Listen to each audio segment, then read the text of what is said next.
Hello friends, welcome to Drona Academy. நம்ம இன்னைக்கு இந்த வீடியோ பத்தி பார்க்க போறோம் அப்படின்னா TNPSC Group 4 என்றால் என்ன ஓகேவா சோ சிறு குரூப் இல்ல நம்ம வந்து பார்த்தனா விரிவான விடையலின்ற மாதிரி வந்து Group 4 பத்தின முழு தகவலை இந்த ஒரு வீடியோ பதில பார்க்க போறோம் சரிங்களா சோ Group 4 பத்தின வந்து ஏதாவது உங்களுக்கு சந்தேகம் இருக்கு அப்படினா இந்த வீடியோ முழுசா பார்த்து உங்களுடைய சந்தேகத்தை வந்து நிவர்த்தி பண்ணிக்கலாம் சப்போஸ் அத தாண்டி என்ன சந்தேகம் இருந்தா கீழ கமெண்ட்ல வந்து தெரியப்படுத்தலாம் இல்ல சார் எனக்கு Group 4 பத்தி எனக்கு ஆல்ரெடி நிறைய விஷயங்கள் தெரியும் அப்படினா நீங்க தாராளமா வீடியோ ஸ்கிப் பண்ணிட்டு போய்ட்டு உங்களுடைய வர்க்க வந்து பார்க்கலாம் சரிங்களா சோ TNPSC வந்து பார்த்தீங்கன்னா ஆனுவல் பேப்பர் விட்டுருந்தாங்க அதுல இருந்து Group 4 எக்ஸாம் வந்து 2024 ஜூன் மந்த் வந்து நடத்துனதா வந்து சொல்லிருக்காங்க ஓகேவா சோ அந்த 6 மந்த்க்கு உண்டான ஸ்டடி பிளானை வந்து நான் வந்து பார்த்தீங்கன்னா வீடியோ வந்து போஸ்ட் பண்ண போறேன் அதே மாதிரி அந்த ஸ்டடி பிளானை ஃபாலோ பண்ணி நம்ம வந்து டெஸ்ட் பேட்ச் வந்து கனெக்ட் பண்ண போறோம் ஓகேவா சோ டெஸ்ட் பேட்ச்ல வந்து ஜாயின் பண்ண விருப்பப்படுறவங்க நம்ம நியூ இயர் அன்னைக்கு வந்து பேட்ச் ஸ்டார்ட் பண்ண போறோம் நம்மளுடைய டெலிகிராம் சேனலோட லிங்க் நான் டிஸ்கிரிப்ஷன் வந்து கொடுக்குறேன் அதுல வந்து ஜாயின் பண்ணீங்க சோ வந்து ஸ்டடி பிளான் அப்புறம் வந்து பேட்ச் பத்தின டீடைல்ஸ் வரும்போது நீங்க பேட்ச் வந்து ஜாயின் பண்ணிக்கலாம் சரிங்களா சோ நம்ம இந்த வீடியோ பதில வந்து Group 4 பத்தின ஃபுல் டீடைல்ஸ் வந்து நம்ம சொல்ல போறோம் ஓகேவா சோ ஒரு எக்ஸாம் அப்படினும்போது பார்த்தீங்கன்னா அந்த எக்ஸாமுக்கு ஒரு குறிப்பிட்ட கல்வி தகுதி இருக்கும் ஒரு குறிப்பிட்ட வந்து வயது தகுதி வயது வரம்பு இருக்கும் அதே மாதிரி வந்து பார்த்தீங்கன்னா ஒரு சிலபஸ் இருக்கும் அந்த சிலபஸை பேஸ் பண்ணி எக்ஸாம் பேட்டர்ன் இருக்கும் அப்புறம் எக்ஸாம் ப்ராசஸ் இருக்கும் அப்புறம் செலெக்ஷன் ப்ராசஸ் இருக்கும் அதுக்கப்புறம் வந்து பார்த்தீங்கன்னா ஒரு குவாலிஃபிகேஷன் சாரி ஒரு எக்ஸாம் அப்படிங்கும்போது அந்த எக்ஸாமுக்கு உண்டான போஸ்டிங்ஸ் இருக்கும் அந்த போஸ்டிங்ஸ் உண்டான சேலரி இருக்கும் அப்புறம் வந்து பார்த்தா அந்த போஸ்டிங்க்கு உண்டான ப்ரொமோஷன்ஸ் இருக்கும் இது எல்லாத்தையும் வந்து நான் ஒரு 10 தலைப்பா நான் கொடுத்துருக்கேன் நம்ம இந்த வீடியோ பதிவில் இந்த 10 தலைப்பை பேஸ் பண்ணி தான் நம்ம வந்து வீடியோஸ் வந்து ரன் பண்ண போறோம் ஓகேவா ஸோ இதில் வந்து பார்த்தீங்கன்னா எல்லாமே Group 4 பற்றின ஃபுல் டீட்டெயில்ஸ் வந்து பார்த்தீங்கன்னா இந்த 10 டாபிக்ஸ் வந்து நான் உங்களுக்கு அடக்கியிருக்கேன் இந்த 10 டாபிக்ஸ் நீங்கள் ஃபுல்லாக பார்த்தாலே கண்டிப்பாக உங்களுக்கு வந்து Group 4 பற்றின ஒரு கிளாரிஃபிகேஷன் வந்து ஈஸியாக கிடைச்சிடும் இதை நீங்கள் கரெக்டாக ஃபாலோ பண்ணாலே Group 4 வந்து எக்ஸாம் எழுதுறது நீங்கள் தைரியமாக தெளிவாக எழுதலாம் எந்த விதமான டவுட்டும் இல்லாமல் ஓகேங்களா ஸோ நம்ம இந்த டீட்டெயில்ஸ் வந்து கொடுக்குற ரீசனே என்னன்னு பார்த்தீங்கன்னா நம்ம ஒரு எக்ஸாமுக்கு நம்ம ப்ரிப்பேர் பண்ணுறோம் அப்படின்னா ஃபர்ஸ்ட் அந்த எக்ஸாமை பற்றி நம்ம வந்து நிறைய விஷயம் தெரிஞ்சுட்டா மட்டும்தான் அதாவது இப்போ ஒரு எக்ஸாம் படிக்க போனால் அந்த எக்ஸாமுக்கு நம்ம எலிஜிபிளா இல்லையா ஓகே அந்த எக்ஸாமுக்கு என்ன பேட்டர்ன் இருக்கு என்ன சிலபஸ் இருக்கு இதெல்லாம் நம்ம தெரியாம படிக்கிறோம் அப்படின்னா கடைசி வரைக்கும் நம்ம வந்து பார்த்தோன்னா படிக்க முடியும் இப்போ வந்து அவருக்கு ஒருத்தர் ஏஜ் லிமிட்டே இல்லை ஆனால் தெரியாமல் அவர் வந்து 10th முடிச்சிருக்கான்னு சொல்லிட்டு அவர் பாட்டு படிச்சுட்டே இருக்கான்னு வச்சுங்களேன் அப்ளை பண்ணும்போது தான் அவருக்கு தெரியும் ஸோ அப்ளை பண்ணும்போது அப்போ அது வரைக்கும் தெரியாத ஒரு எக்ஸாமுக்கு எலிஜிபிளே இல்லைன்னு சொல்லிட்டு அப்போ அப்ளை பண்ணும்போது தெரிஞ்ச பிறகு மனசு கஷ்டமா இருக்கும் ஸோ அப்போ ஒரு எக்ஸாமுக்கு நம்ம தகுதியான நபரா இல்லைன்னு தெரிஞ்ச பிறகு தான் நம்ம அந்த எக்ஸாமுக்கு ப்ரிப்பேர் பண்ணணும் ஓகேவா அது ஒரு 10 டாபிக்ல வந்து கொடுத்துருக்கேன் ஓகே என்னென்னு பார்த்தீங்கன்னா qualification age limit posting details exam pattern syllabus selection process fees and apply details call for to counselling details required documents என்னென்ன டாக்குமெண்ட்ஸ் வந்து இப்போ நம்ம Group 4 எக்ஸாமுக்கு அப்ளை பண்ணோம் அப்படின்னா என்னென்ன டாக்குமெண்ட்ஸ் நமக்கு தேவை அதை பற்றின டீடைல்ஸ் பார்க்க போகிறோம் சேலரி டீடைல்ஸ் வந்து ப்ரமோஷன் டீடைல்ஸ் ஓகே இப்போ நம்ம ஜூனியர்ஸ்னா ஒருத்தர் வந்து ஒரு சரி ஒரு ஆஃபீஸில் வந்து போகிறாரு அப்படின்னா அவர் வந்து பார்த்தீங்கன்னா ப்ரமோஷன் வந்து என்ன லெவலில் இருக்கும் அப்படின்றத பற்றி பார்க்க போகிறோம் சரிங்களா ஃபர்ஸ்ட் Group 4 எக்ஸாம் அப்படின்னும் போது பார்த்தீங்க அப்படின்னா நம்ம TNPSC தேர்வாணை நடத்தக்கூடிய தேர்வு நிறைய வகையான தேர்வு இருக்கு அதுல வந்து பெரும்பான்மையான மாணவர்கள் எதிர்பார்க்கக்கூடிய ஒரு தேர்வு தான் இந்த Group 4 எக்ஸாம் சரிங்களா கிட்டத்தட்ட வந்து பார்த்தீங்கன்னா ஒரு எக்ஸாம் இப்போ ஒரு எக்ஸாம் கனெக்ட் பண்றாங்க அப்படின்னா ஒவ்வொரு ஆண்டுமே கிட்டத்தட்ட 20 லட்சம் பேர் இந்த தேர்வு வந்து எழுதுறாங்க ஸோ அந்த அளவுக்கு நிறைய கேண்டிடேட் வந்து நம்பி இருக்கக்கூடிய மிகப்பெரிய ஒரு தேர்வு தான் இந்த Group 4 எக்ஸாம் ஸோ இது வந்து வருஷத்துக்கு ஒரு முறையும் வரும் 1.5 வருஷத்துக்கு ஒரு முறையும் வரும் 2 வருஷத்துக்கு ஒரு முறை வரும் ஸோ குறைந்தபட்சம் 1 வருஷத்துக்கு ஒரு முறை வரும் அதிகபட்சம் 2 வருஷத்துக்கு ஒரு முறை இந்த எக்ஸாம் வந்து பார்த்தீங்கன்னா TNPSC வந்து பார்த்தீங்கன்னா கனெக்ட் பண்ணிட்டு வராங்க ஸோ அப்போ அப்படின்னும் போது பார்த்தீங்க அப்படின்னும் போது ஸோ இது வந்து கிட்டத்தட்ட வந்து வேகன்சி அப்படிங்கும்போது குறைந்தபட்சம் 5000 வரும் அதிகபட்சம் 10000 வரைக்கும் கூட 12000 கூட பார்த்தீங்கன்னா வேகன்சி வந்து வந்திருக்கு குறைந்தபட்சம் 4000 கூட வந்திருக்கு சரிங்களா ஸோ அப்போ வேகன்சின்றது அதிகமாக வரதுனால அதிக மக்கள் வந்து இந்த எக்ஸாம்ஸ் எழுதுறாங்க இன்னொரு ரீசன் பார்த்தீங்கன்னா இது குவாலிஃபிகேஷன் மினிமம் குவாலிஃபிகேஷன் 10th அப்போ வந்து எல்லாருமே பேசிக்காக வந்து 10th வரைக்கும் முடிச்சதுனால எல்லாரும் இந்த எக்ஸாமுக்கு அப்ளை பண்ணுறாங்க ஓகே அதில் காம்படிஷனும் ஹெவியாக இருக்கும் அதனால வந்து பார்த்தீங்கன்னா இந்த தேர்வு வந்து கொஞ்சம் கடினமான தேர்வாக இருந்தாலும் நம்ம சரியான முறையில் திட்டமிட்டு படித்தோம் அப்படின்னா இந்த தேர்வை நம்ம ஈஸியான முறையில் எதிர்கொள்ளலாம் ஓகேங்களா ஸோ அப்போ அப்படின்னும் போது ஃபர்ஸ்ட் வந்து குவாலிஃபிகேஷன் அப்படின்னு சொல்லிட்டு பார்த்தீங்கன்னா 10th ஓகே நம்ம குவாலிஃபிகேஷன் இது 10th மினிமம் நம்ம 10th முடிச்சிருந்தாலே இந்த எக்ஸாமுக்கு எலிஜிபிள் நம்ம 10th தாண்டி எதுவும் படிக்கணும் அவசியம் இல்லை 10th முடிச்சிருந்தாலே நம்ம இந்த எக்ஸாமுக்கு எலிஜிபிள் ஓகேங்களா ஸோ அப்புறம் வந்து பார்த்தீங்கன்னா டெக்னிக்கல் குவாலிஃபிகேஷன் அப்படின்னும் போது இதில் என்னென்ன போஸ்டிங் இருக்குன்னு நம்ம தெரிஞ்சுக்கணும் ஓகே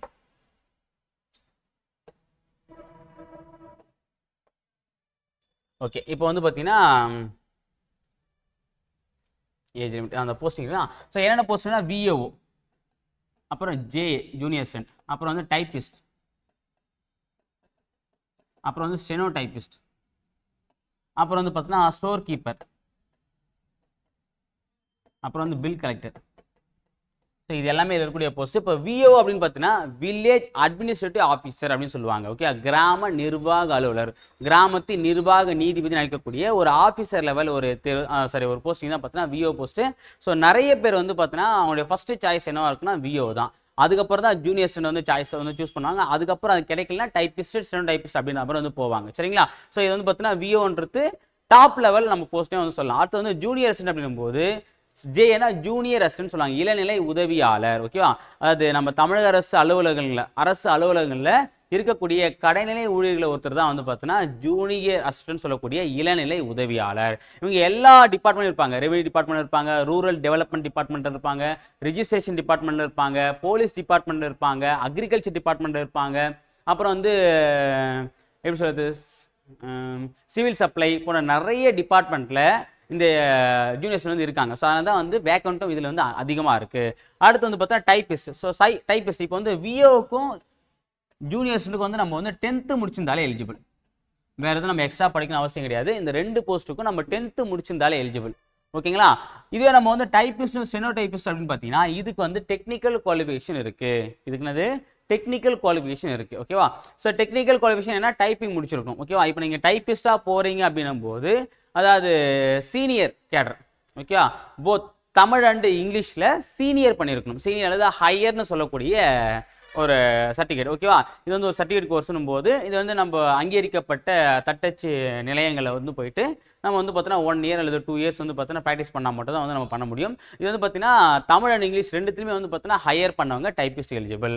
அதே மாதிரி தான் ஸ்டெனோ அப்படின்னும் போது அதே தான் வந்து தமிழ் அண்ட் இங்கிலீஷில் ஸ்டெனோவில் வந்து ஹையர் பண்ணவங்க ஸ்டெனோ எக்ஸாமுக்கு ஸ்டெனோ போஸ்ட்டுக்கு வந்து எலிஜிபிள். சரிங்களா? ஓகே, அதை நம்ம வந்து பார்க்கலாம். அடுத்து வந்து ஸ்டோர் கீப்பர் அப்படின்னும் போது இது வந்து நம்ம வந்து higher secondary level examination. So higher secondary வந்து முடிச்சிருக்கணும். ப்ளஸ் வந்து பார்த்தா 2 years வந்து நமக்கு எக்ஸ்பீரியன்ஸ் இருக்கணும். ஓகே, அந்த டிபார்ட்மெண்ட்டில் வந்து நமக்கு 2 years எக்ஸ்பீரியன்ஸ் இருந்துச்சு அப்படின்னா அந்த எக்ஸாமுக்கு எலிஜிபிள். ஓகே, பில் கலெக்டர் அதே மாதிரி தான். ஸோ அதுவுமே வந்து ஒரு 10th லெவல் எக்ஸாமினேஷன் தான். ஓகேவா? ஸோ அடுத்து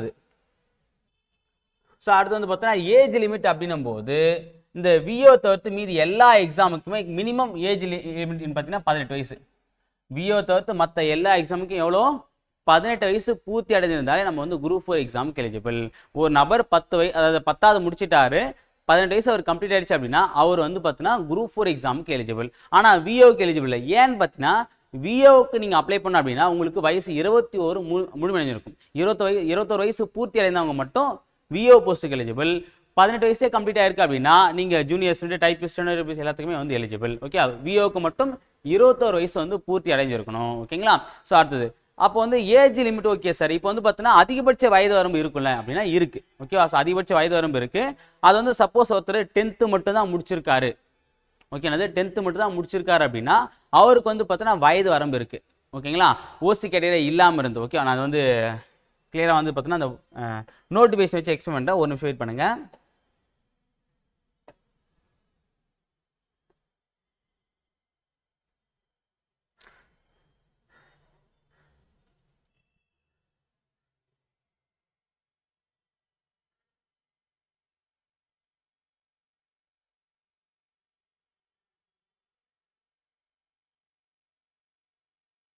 ஒரு நிமிஷம் இருங்க.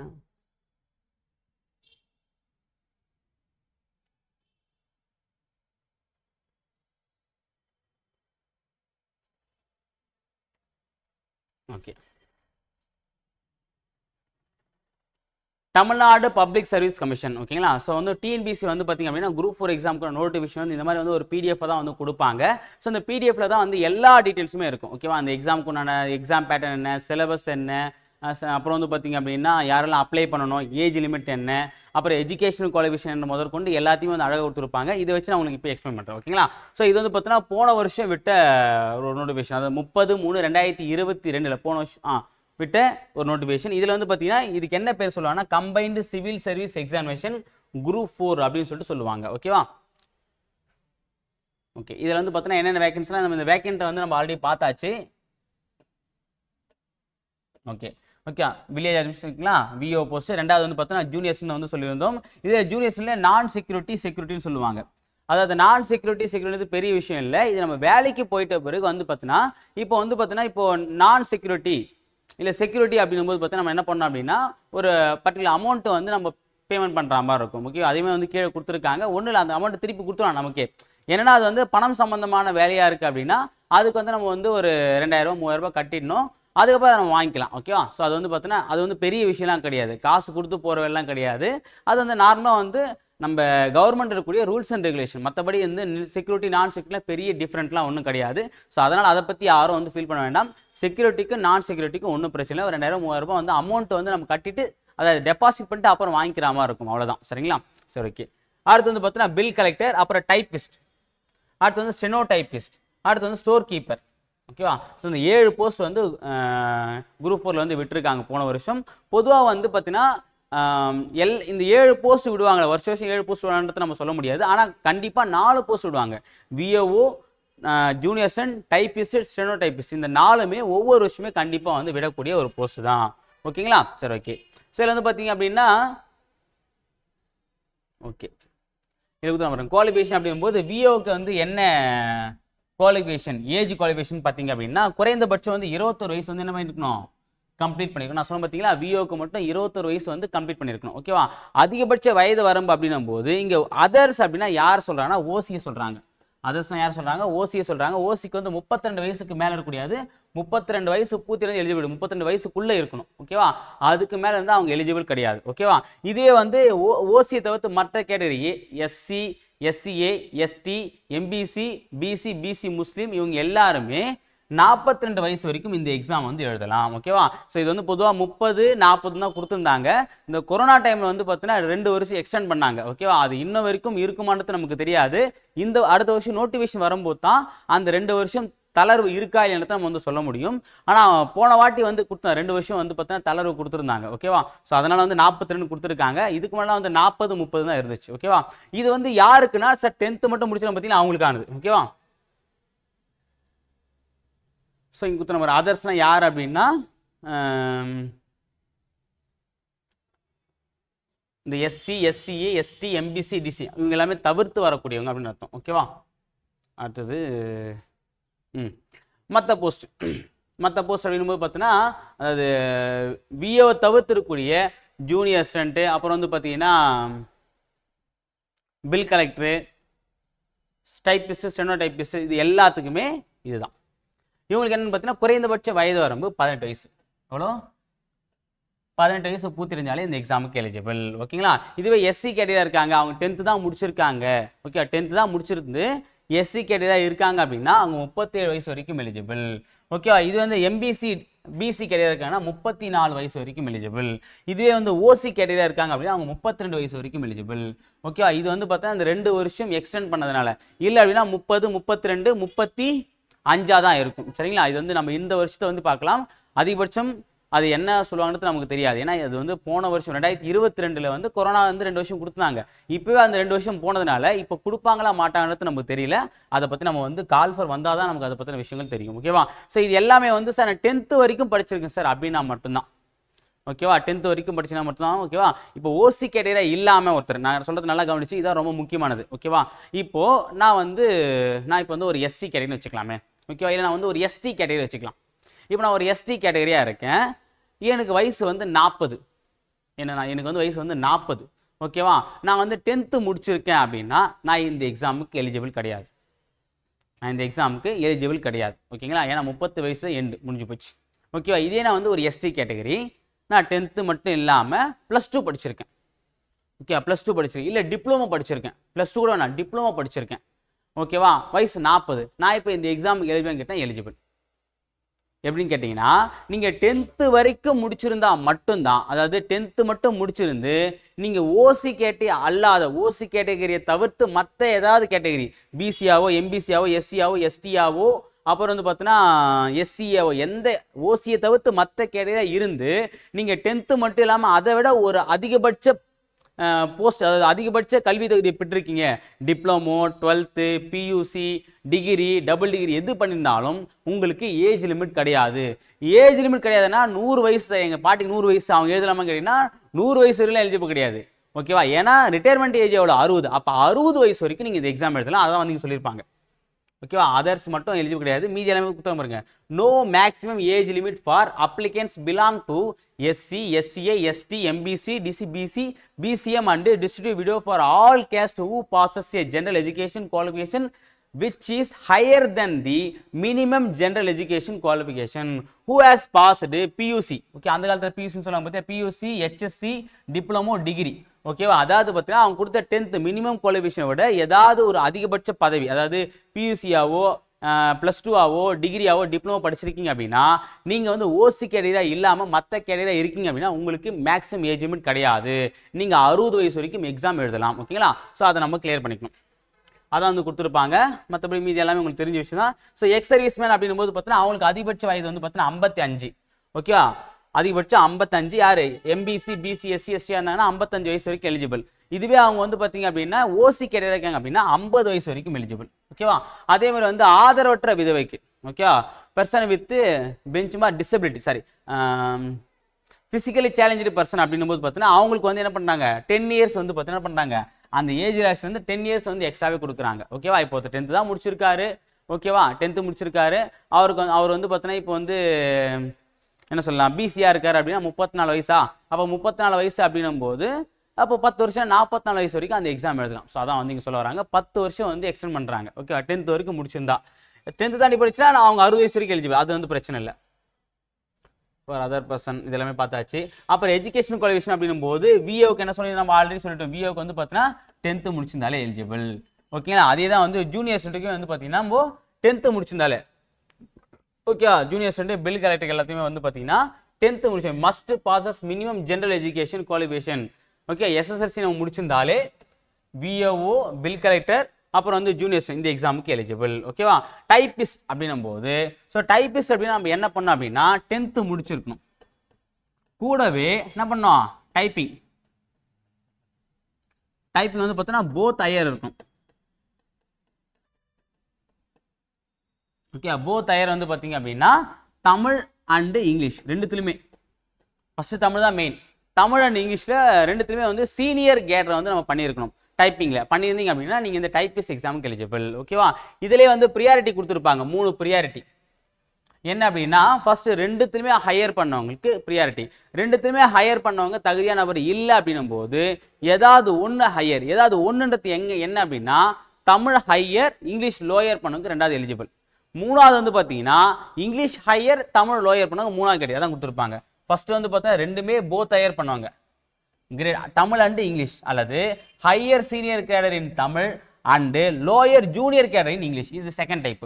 3வது ப்ரியாரிட்டி யார் கொடுப்பாங்க, சார் தமிழ் ஹையர் பண்ணவங்களே இல்லை அப்படின்னும் போது 3வது ஆப்ஷன் என்ன பண்ணுவாங்க இங்கிலீஷில் ஹையர் பண்ணி தமிழை லோயர். இப்போ வந்து பார்த்தீங்கன்னா மேக்ஸிமம் இதிலே வந்து ஃபில் ஆயிடுது, எல்லாருமே இப்போ போத் ஹையர் பண்ணிட்டாங்க அப்படின்னும் போது இதுக்கு அங்கே வேல்யூ கிடையாது. சரிங்களா, இருந்தாலும் நீங்கள் என்ன பண்ணுறீங்கன்னா சார் நான் வந்து இங்கிலீஷ் மட்டும் ஹையர் வச்சுருக்கேன், தமிழ் லோயர் தான் வச்சுருக்கேன், இருந்தாலும் அப்ளை பண்ணுங்க.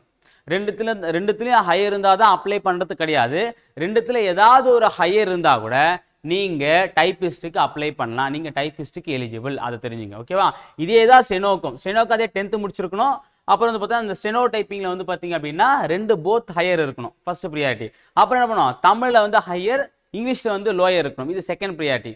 3வது வந்து பார்த்தீங்கன்னா இங்கிலீஷில் ஹையர், தமிழில் லோயர் இருக்கணும். ஓகே, இது 3வது ப்ரியாரிட்டி. ஓகேவா, இதுதான் டைப்பிஸ்ட்டுக்கும் ஸ்டெனோ டைப்பிஸ்ட்டுக்கும். அங்கே வந்து டைப்பிங்கு, இங்கே வந்து ஸ்டெனோ, அவ்வளோதான். அப்புறம் ஸ்டோர் கீப்பர் பொறுத்த வரைக்கும் வந்து பார்த்தீங்கன்னா must passes minimum general education qualification SSLC. ஓகேவா, eligible for admission to higher secondary course for study or college courses. அதாவது நீங்கள் எஸ்எல்சி முடிச்சிருக்கணும். அது மட்டும் இல்லாமல் சாரி நான் 12th சொல்லிட்டேன், எஸ்எல்சி முடிச்சிருக்கணும். அது கூடவே என்ன சொல்கிறாங்க அப்படின்னா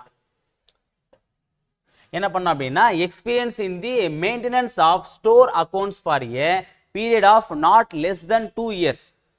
ஓகேவா, நான் வந்து பார்த்தீங்கன்னா இங்கே ஹையர் செகண்டரி சொல்லிட்டு தப்பாக சொல்லிட்டேன், ஹையர் செகண்டரியில். ஓகேவா, 10th முடிச்சா இந்த எக்ஸாம் எலிஜிபிள். ஆனால் என்ன பண்ண அப்படின்னா எக்ஸ்பீரியன்ஸ் தேவைங்க. ஓகே, எக்ஸ்பீரியன்ஸ் என்ன 2 வருஷத்துக்கு குறையாத எக்ஸ்பீரியன்ஸ் வந்து பார்த்தீங்கன்னா இந்த ஸ்டோர் கீப்பிங்கில் அவங்களுக்கு இருக்கணும், அதான் வந்து சொல்கிறாங்க. ஓகேவா, ஸோ அவ்வளோதான். ஸோ வந்து பார்த்தீங்கன்னா இதுக்கு தான் வந்து எஸ்சி. ஓகேவா, ஜூனியர் அசிஸ்டன்ட் இன் Tamil Nadu urban habitat development board, இதுக்கு மட்டும் இந்த ஜூனியர்ஸ் இந்த ஒரு டிபார்ட்மெண்ட்டு நம்ம ஜூனியர்ஸ்டாக போன மட்டும் மஸ்ட் ஹேவ் பாசஸ், அதாவது ஹெச்எஸ்சி அப்படின்னா 12th முடிச்சிருக்கணும். ஸோ 12th முடிச்சவங்க தான் இந்த எக்ஸாம், இந்த ஒரு போஸ்ட்டுக்கு மட்டும் 12th முடிச்சதான் எலிஜிபிள். ஓகே, அதான் இதை தான் நாங்கள் மாற்றி சொல்கிறோம் ஸ்டோர் கீப்பர்னு. ஸ்டோர் கீப்பரில் ஜூனியர் அசிஸ்டன்ட் வேக்கன்ட் தான், ஆனால் இந்த டிபார்ட்மெண்ட்டுக்கு மட்டும் 12th முடிச்ச ஜூனியர் அசிஸ்டன்ட் தேவை, அவ்வளோதான். ஓகேவா? சரி, நான் வச்சுங்க. அப்போ வந்து நம்ம வந்து எஜுகேஷன் குவாலிஃபிகேஷன் பார்த்துட்டோம், ஏஜ் குவாலிஃபிகேஷன் பார்த்துட்டோம், அப்புறம் வந்து பார்த்தீங்கன்னா வேகன்சி பற்றி பார்த்துட்டோம், போஸ்டிங்கை பற்றியும் பார்த்துட்டோம். ஓகேவா? ஸோ அடுத்து நம்ம வந்து பார்த்தீங்க அப்படின்னா கம்ப்யூட்டர் குவாலிஃபிகேஷன். ஸோ இது வந்து நிறைய பேர் வந்து ஒரு டவுட் இருக்கும், என்ன அப்படின்னா சார் சிஓஇ அப்படின்னு ஒரு கோர்ஸ் இருக்குல்ல சார், சிஓஇன்னு நினைக்கிறேன், அதாவது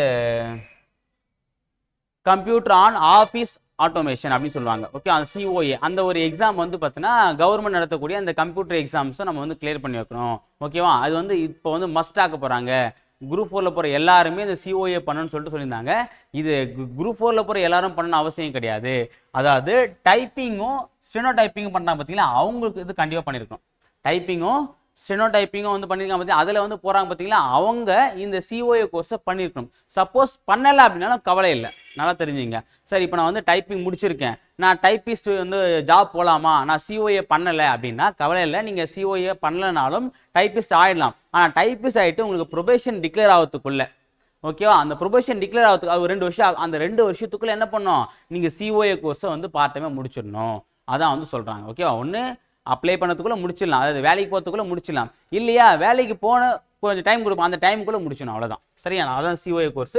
அப்போ சிஓஏ மஸ்ட் கிடையாது, வேலைக்கு போன மட்டும் படிச்சுக்கலாம், அதான் நீங்கள் சொல்கிறாங்க.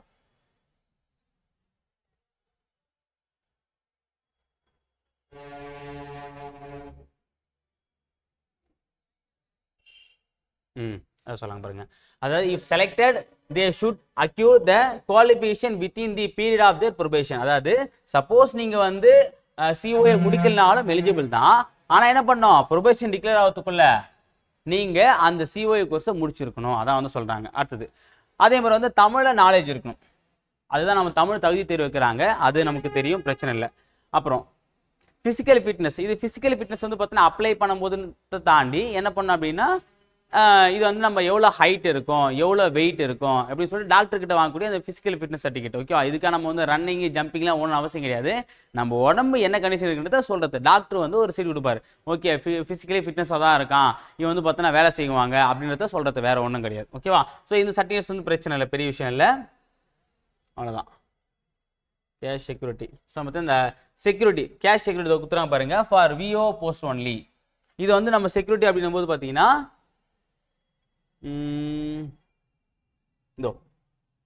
Cash security for the post of junior assistant security, இது வந்து தேவையில்லை, ஏன்னா இது எக்ஸாமுக்கு, அதாவது நீங்கள் வேலைக்கு போயிட்டு தான் தேவைப்படும், அது இப்போதைக்கு தேவையில்லை. அடுத்தது ஃபீஸ் டீட்டெயில் பார்க்கலாம். அப்போ ஃபீஸ் அப்படின்னும் போது பார்த்தீங்க அப்படின்னா இதுக்கு வந்து நம்ம வந்து எவ்வளோ ஃபீஸ் கட்டணும் அப்படின்னா, பொதுவாக வந்து ஒன் டைம் ரிஜிஸ்ட்ரேஷன் எல்லாரும் கண்டிப்பாக பண்ணிடணும். ஒன் டைம் ரிஜிஸ்ட்ரேஷன் ஓடிஆர்னு சொல்லுவாங்க. அந்த ஓடிஆர்னா என்ன அர்த்தம் அப்படின்னா, அதை ஒரு முறை பதிவு செய்யறதுன்னு சொல்கிறோம். ஓகே, நம்ம ஒன் டைம் நம்ம ஒரு நம்மளுடைய டீட்டெயில்ஸ் வந்து நம்ம பதிவு பண்ணிட்டோம் அப்படின்னா 5 வருஷத்து வரைக்கும் அதை வந்து செல்லுபடி ஆகும். அந்த 5 வருஷத்தை நம்ம அதை வச்சு என்ன பண்ணலாம், நிறைய வாட்டி எக்ஸாம்ஸ் வந்து அப்ளை பண்ணிக்கலாம். ஏன்னா ஒவ்வொரு வாட்டியும் நம்ம அப்ளை பண்ணும்போதும் நம்மளுடைய பேசிக் டீட்டெயில்ஸை வந்து நம்ம பண்ண அவசியம் கிடையாது. இப்போ எக்ஸாம்பிள் வந்து பார்த்தோன்னா, இப்போ நீங்கள் டிகிரி முடிச்சிருக்கீங்க அப்படின்னா அடுத்த வருஷம் வந்து 4 எக்ஸாம் டிகிரி குவாலிஃபிகேஷன் வருது. அப்போ டிகிரி முடிச்சவங்க 4 எக்ஸாம் அப்ளைனா 4 வாட்டியும் அவங்க பேர், அட்ரஸ், கம்ப்யூட்டர் எல்லாத்தையும் நம்ம வந்து போட்டிருக்க முடியாது.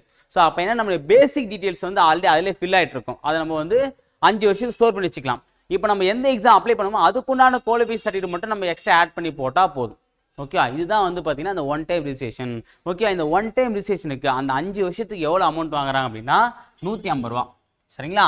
ஸோ அடுத்து எக்ஸாம் ஃபீஸ்ன்னு பார்த்தீங்கன்னா 100 ரூபாய். இது வந்து ஒவ்வொரு எக்ஸாமுக்குமே நம்ம வந்து பார்த்தோன்னா இப்போ குரூப் 4 எக்ஸாம் எழுதினா அதுக்கு 100 ரூபாய் ஃபீஸ் கட்டணும். ஓகேவா? ஸோ அப்போ மொத்தமாக சேர்த்து 250 ரூபா வந்து ஃபீஸ் வந்து நம்ம கட்டுற மாதிரி இருக்கும். ஓகேவா? இந்த ஃபீஸ் கன்செஷனை வந்து கொடுத்துருக்காங்க. அதாவது நீங்கள் வந்து எஸ்சி கேஸ்ட், எஸ்சி எஸ்டியாக இருக்கீங்க அப்படின்னா உங்களுக்கு ஃப்ரீ. அப்ளிகேஷன் ஃபீஸ் வந்து நீங்கள் கட்ட தேவையில்லை, அந்த 100 ரூபாய் எக்ஸாம் ஃபீஸை நீங்கள் கட்ட வேண்டாம். ஓகேவா? ஒன் டைம் விஷயன்றது பண்ண வேண்டியது, அதெல்லாம் பண்ண வேண்டியது. இது வந்து பார்த்தீங்கன்னா உங்களுக்கு ஃப்ரீ. நீங்கள் எப்பவுமே நீங்கள் எத்தனை எக்ஸாம் வேணால் அப்ளை பண்ணலாம், உங்களுக்கு அப்ளிகேஷன் ஃபீஸ் வந்து சுத்தமாக கிடையாது. யார் யார் கிடையாது? எஸ்சி கிடையாது, எஸ்டி கிடையாது. அப்புறம் வந்து பார்த்தீங்க அப்படின்னா ஃபிசிக்கலி சேலஞ்சு பர்சனுக்கும் ஆதரவற்ற விதைகளுக்கும் என்ன கிடையாது ஃபீஸ், அதாவது அப்ளிகேஷன் ஃபீஸ் வந்து கிடையாது, 100 ரூபாய். அடுத்து பார்த்தீங்கன்னா எம்பிசிக்கு, ஓகேவா, அதாவது எம்பிசிக்கும் பிசிக்கும் பார்த்தீங்க அப்படின்னா ஃபஸ்ட்டு 3 வாட்டி அப்ளை பண்ணும்போது, ஓகேவா, ஃபஸ்ட்டு 3 வாட்டி அப்ளை பண்ணும்போது ஃபீஸ் கிடையாது. 4வது வாட்டி அப்ளை பண்ணுறீங்க அப்படின்னா, இப்போ வந்து ஒரு 3 குரூப் 4 ரேட்டிங் அப்படின்னா 4வது குரூப் 4 எழுதும்போது நீங்கள் அப்ளிகேஷன் ஃபீஸ் கண்டிப்பாக கட்டணும். ஓகே, 3 வாட்டி கட்ட தவிர 4 வாட்டி கண்டிப்பாக கட்டணும். இதுவே வந்து நீங்கள் எக்ஸ் சர்வீஸ் மேனாக இருக்கீங்க அப்படின்னா 2 வாட்டி, ஃபஸ்ட்டு 2 வாட்டி உங்களுக்கு ஃபீஸ் கன்செஷன் இருக்குது. ஓகேவா? ஸோ அவ்வளோதான். அடுத்தது வேறு. ஸோ பேமெண்ட் வந்து பார்த்தா 100 ரூபா வந்து நம்ம எப்படி பேமெண்ட் பண்ணுறாமல் இருக்குன்னா ஆன்லைனில் தான். அதுக்கு முன்னாடி வந்து பார்த்தீங்கன்னா போஸ்ட் ஆஃபீஸில் பேங்க்கில் வந்து ஒரு சலான் நம்ம கட்டிட்டு இருந்தோம். இப்போ அப்படிலாம் கிடையாது. இப்போ என்ன பண்ணுறாங்க, நம்ம ஆன்லைனில் இப்போ வந்து பேமெண்ட் கட்ட சொல்லிட்டாங்க. ஓகேவா? அப்புறம் வந்து பார்த்தீங்கன்னா exam pattern. So exam pattern அப்படின்னும் போது நம்ம குரூப் 4 எக்ஸாம் வந்து ஒரு சிங்கிள் லெவல் எக்ஸாமினேஷன் தான். அதாவது ஒரே தேர்வு தான் நம்ம எழுத போகிறோம். அந்த ஒரு தேர்வு எழுதினா நமக்கு வந்து வேலை கொடுத்துருவாங்க. அப்படின்னும் போது அந்த ஒரு தேர்வு வந்து பார்த்தீங்கன்னா கொள்குறி வகையான தேர்வாக தான் இருக்கும். கொள்குறினா அப்ஜெக்டிவ் டைப் டெஸ்ட் தான். ஓகே, அப்ஜெக்டிவ் டைப் அப்படின்னும் போது பார்த்தீங்கன்னா அதாவது ஒரு கேள்வி 4 ஆப்ஷன் இருக்கும். அந்த 4 ஆப்ஷன் வந்து நம்ம ஏதாவது சூஸ் பண்ணுற மாதிரி வந்து கொடுத்துருப்பாங்க. ஓகேவா? ஸோ இது வந்து மொத்தம் எத்தனை வினாக்கள் அப்படின்னா 200 வினாக்கள் 300 மதிப்பெண்கள். ஓகேவா? அப்போ 200 வினாக்கள் சார் 300 மதிப்பெண் அப்படின்னா ஒரு வினாவுக்கு 1.5 மார்க் தராங்க. அப்போ 200 வினாக்களுக்கு எவ்வளோ மதிப்பெண்? 300 மதிப்பெண். இந்த 200 வினாக்கள் வந்து எப்படி பிரிக்கிறாங்க அப்படின்னா தமிழ்லேருந்து 100, மேக்ஸில் 25, ஜிகேல 75 அப்படின்னு சொல்லிட்டு பிரிக்கிறாங்க. ஓகேவா? ஸோ அப்போ தமிழ் அப்படின்னும் போது பார்த்தீங்கன்னா தமிழ் வந்து கட்டாய தகுதி தேர்வு இருக்குது இதில். ஓகேவா? அது மட்டும் இல்லாமல் இந்த தமிழ் மார்க்கை மெரிட்லேயும் எடுத்துப்பாங்க. குரூப் 4 மட்டும் மெரிட்லேயும் வந்து எடுத்துப்பாங்க. ஸோ அப்போ தமிழில் 100 கேள்வி, மேக்ஸ் 25, ஜிகேல 75 வந்து கொடுத்துருப்பாங்க. மொத்தம் வந்து தேர்வு நேரம் எவ்வளோ நேரம்னு பார்த்தீங்கன்னா 3 மணி நேரம், 300 மதிப்பெண். ஓகே, எவ்வளோ மார்க்னா மினிமம் வந்து 90 மார்க் எடுத்தாலே பாஸ். ஆனால் இங்கே பாஸ் மார்க் முக்கியம் இல்லை, செலெக்ஷன் மார்க் தான் வந்து ரொம்ப முக்கியமானது. ஓகேங்களா? இப்போ வந்து பார்த்தீங்கன்னா கட்டாயம் பார்ட் ஏல வந்து 100 தமிழ் கொஸ்டின் கொடுப்பாங்க. பார்ட் பியில் 75 கொஸ்டின் வந்து பார்த்தீங்கன்னா ஜிகேல இருந்தும், அதாவது ஆப்டிடியூட் அண்ட் மென்டல் எபிலிட்டிலேருந்து 25 கொஸ்டின். அப்போ மொத்தமாக சேர்த்து 100 வந்து ஜிகே, 100 வந்து தமிழ் அப்படின்ற மாதிரி 200 கொஸ்டின் கொடுப்பாங்க. 200 கொஸ்டின்ஸ் 300 மதிப்பெண்கள், அவ்வளோதான். ஸோ பார்ட் பியில் வந்து பார்த்தீங்கன்னா 40% வந்து நம்ம மார்க் எடுக்கும். சரியா? அதாவது நம்ம பார்ட் ஏல 40% மார்க் எடுத்தால் மட்டும்தான் பார்ட் பி நம்ம பேப்பரை வந்து பார்த்தீங்கன்னா வேல்யூட் பண்ணுவாங்க. அதான் வந்து இங்கே சொல்கிறாங்க. ஸோ அது ஏன்னா பார்ட் ஏன்னு எடுத்ததுன்னா கட்டாய தமிழ் தகுதி தேர்வுக்கு எடுத்துக்கிறதுனால. ஓகேவா? அப்புறம் செலெக்ஷன் ப்ராசஸ் அப்படின்னும் போது பார்த்தீங்க அப்படின்னா இப்போ நம்ம வந்து மார்க்கை பேஸ் பண்ணி தான், கட் ஆஃப் மார்க்கை பேஸ் பண்ணி தான் நான் என்ன பண்ணுவாங்க அப்படின்னா நம்மளை வந்து தேர்ந்தெடுப்பாங்க. ஓகேவா? இப்போ எக்ஸாம்பிள் ஒரு 1000 வேகன்சி வச்சுக்கலாமே. இப்போ இந்த வருஷம் வந்து பார்த்தீங்கன்னா 10,000 வச்சுக்கலாம். 10,000 வேக்கண்ட் விடுறாங்க அப்படின்னும் போது அப்போ முதல்ல வர 10,000 பேரை அதாவது இடஒதுக்கீட்டின் அடிப்படையில் தேர்ந்தெடுப்பாங்க. ஓகே, அதாவது முதல்ல வர 10,000 பேரை இடஒதுக்கீட்டின் அடிப்படையில் தேர்ந்தெடுக்கத்தான் இந்த செலெக்ஷன் ப்ராசஸ். ஓகே, அது வந்து ஒரு குறிப்பிட்ட கட் ஆஃப் இருக்கும். இப்போ கட் ஆஃப் அப்படின்னும் போது இப்போ எக்ஸாம்பிள் வந்து அடுத்து வரக்கூடிய குரூப் 4க்கு 175 கட் ஆஃப் அப்படின்னா 175 கொஸ்டின் வந்து போட்டிருக்காங்க அப்படின்னா 175 கொஸ்டினுக்கு கீழே போட்டவங்களுக்கு எலிஜிபிள். அதாவது 174 கொஸ்டின் போட்டவங்களுக்கு எலிஜிபிள். அது கட் ஆஃப்னா அதோட கட் ஆயிடுச்சு. இது வேலைக்கு பொறுத்து கட் ஆயிடுச்சு. அதுக்கு கீழே இருக்கவங்க வேலைக்கு போக மாட்டாங்க. அது 174, 172 மார்க் எடுத்து கொஸ்டின் போட்டவங்கலாம் வேலைக்கு போக மாட்டாங்க. 175 கொஸ்டினுக்கு மேலே போட்டவங்க தான் வேலைக்கு போயிருப்பாங்க. அதான் வந்து கட் ஆஃப்னு சொல்லுவாங்க. இதுதான் அது வந்து எக்ஸாம்பிள் வந்து பார்த்தீங்கன்னா எவ்வளோ நம்பர் ஆஃப் வேகன்ஸை பொறுத்து. அதே மாதிரி கொஸ்டின் பேப்பர் வந்து கஷ்டமாக இருக்குது அப்படின்னா கட் ஆஃப் வந்து குறையும். கொஸ்டின் பேப்பர் ஈஸியாக இருக்குன்னா கட் ஆஃப் வந்து இன்க்ரீஸ் ஆகும். ஓகேவா? ஸோ அதான் செலெக்ஷன் ப்ராசஸ் சொல்கிறாங்க. அப்புறம் வந்து சென்டர், இது வந்து நம்ம ஏரியாவில் வந்து நம்ம வந்து சென்டர் போட்டலாம். அது வந்து எந்த நம்ம பிரச்சனையும் வராது. ஓகேங்களா? ஸோ அவ்வளோதான். ஸோ அப்புறம் வேறு என்ன ஜென்ரல் இன்ஃபர்மேஷன்லாம் அது முக்கியமானது இல்லை.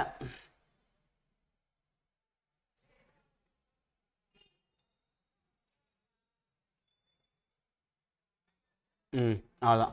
ஸோ வேறு எதுவும் வந்து முக்கியமானது இல்லை. இப்போ நம்ம வந்து விட்ட மீதி தகவல் பார்க்கலாம். இது நம்ம இப்போ என்னென்ன தகவல் வந்து பார்த்துருக்கோம் அப்படின்னு பார்க்கும்போது குவாலிஃபிகேஷன் வந்து பார்த்தாச்சு, அப்புறம் ஏஜ் லிமிட் பார்த்துட்டோம், போஸ்டிங் பார்த்தாச்சு, எக்ஸாம் பேட்டர்ன் பார்த்தாச்சு, சிலபஸ். ஏன்னா எக்ஸாம் பேட்டர்ன் தமிழும் போது சிலபஸ் பார்த்தீங்க அப்படின்னா சிலபஸ் பிடிஎஃப் இருக்குது. ஓகே, அந்த பிடிஎஃப் வந்து நான் கொடுக்குறேன். ஓகேவா? அடுத்தது பார்த்தோன்னா செலெக்ஷன் பாஸ் அப்படின்னும் போது அதான் ஒரே எக்ஸாம், அந்த ஒரு எக்ஸாம் எழுதினாலே போதும்.